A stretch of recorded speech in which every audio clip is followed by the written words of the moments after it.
Tomorrow is Human Rights Day, a day meant to commemorate the world's commitment to ensuring human rights for all people. I want to use this Human Rights Day to make a special call to end gender-based violence, which is so systemic, so embedded into cultures around the globe, that it is truly the hardest human right to achieve. Often gender-based violence is hidden within families and communities, but some gender-based violence is not hidden. And the most egregious, horrific gender-based violence that we see today is that in contemporary armed conflicts, where girls and women are raped with impunity, raped with mass rape, gang rapes, accompanying horrific injuries. Moreover, women and girls in today's armed conflict are frequently raped to death. In fact, in the genocide in Rwanda, over 75% of the women who were raped, and that were raped to death, or over 250,000 women were raped to death. This rape of girls and women, used as a weapon of war to win wars, is something that everyone sees visibly on television, in the media. And I want to say that the misery of these women who survive rapes is a misery that none of us can imagine. It's a misery that often makes these women kill themselves, frequently because they become pregnant from those rapes. What can we do about that? We can do something immediately.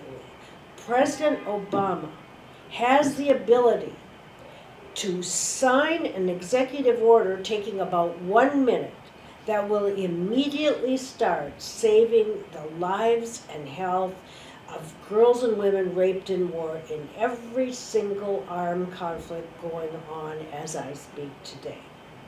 Why hasn't he?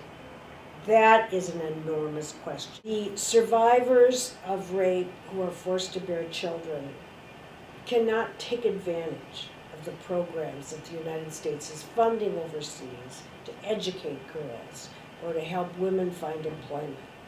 They can't take advantage of any of the measures to alleviate the hardship to victims of gender-based violence. Let me give an example. Schoolgirls, nearly 300 of them who were kidnapped, abducted, taken away by armed forces in Nigeria, have captured the imagination of the global community. Should these girls be rescued, there will be an outpouring of support to see that their futures can be ensured the best they can. But the biggest obstacle for any future for a schoolgirl who is rescued in these circumstances is the United States ban on abortion that is attached to all of the United States funds sent to Nigeria to help war victims.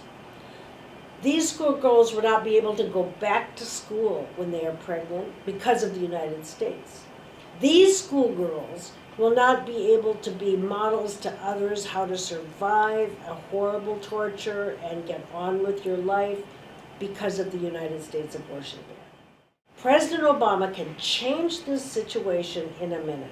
He can sign an executive order affirming that the schoolgirls in Nigeria, like all other women and girls who are raped in situations of armed conflict, have the right to complete medical care, including abortions, under the Geneva Conventions, and the United States stands behind that right.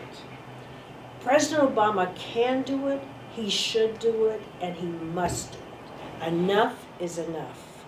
We don't need more declarations, we need action, starting with action to end gender-based violence.